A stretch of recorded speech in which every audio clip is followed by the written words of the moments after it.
We are privileged to interview today the one, the only, Markus Zusak. Nice to meet you, Mr. Zusak. Pleasure to meet you. Zusak is an author who's written many different books, but most famously, The Book Thief, which is the topic of today's question and answer session.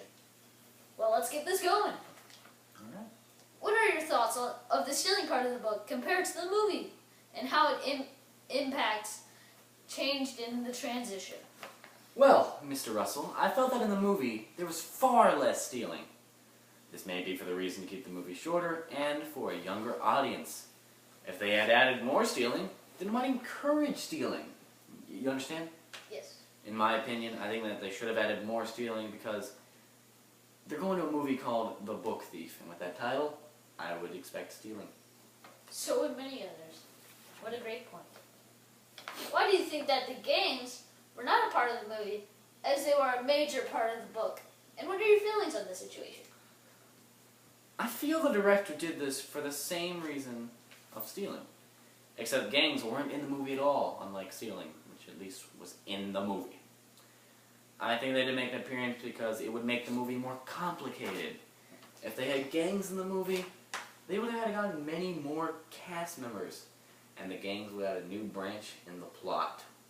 Luckily, however, the book getting thrown in the river still made an appearance, even though it was done by a different person, not the gang leader.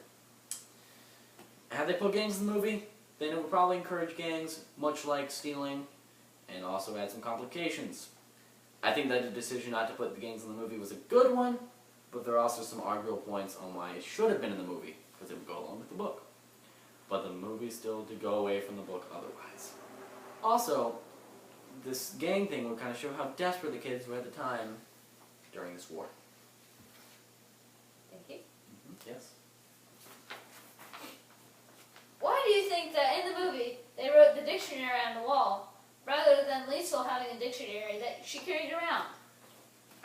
I think that the writers of the movie did this because the dictionary might be obnoxious in the movie, as Liesel would have to carry it around all the time.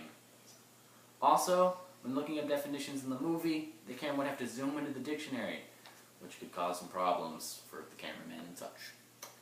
I feel the way they did in the movie is fine because Liesel didn't have to carry around the book all the time, and the words on the wall were as aesthetically more pleasing than the dictionary.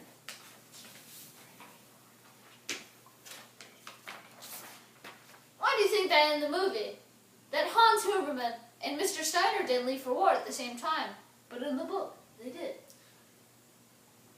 I think that maybe in the movie they needed Hans to do more when Mr. Steiner left. However, Mr. Steiner could have just left later when Hans Huberman left. I'm not exactly sure why the directors didn't make them leave at the same time. I just don't have a clear answer for you. Why do you think in the movie they made Hans Huberman deaf rather than having a broken leg? Well, I think they did this for the sake of the actor.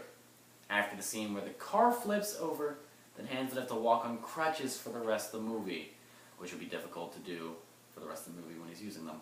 While this is a pretty solid argument, there's also an argument that can be made that says that they should have made him have a broken leg because he wasn't even in the movie for that much longer, and the crutches would not have been as obnoxious as they could have been.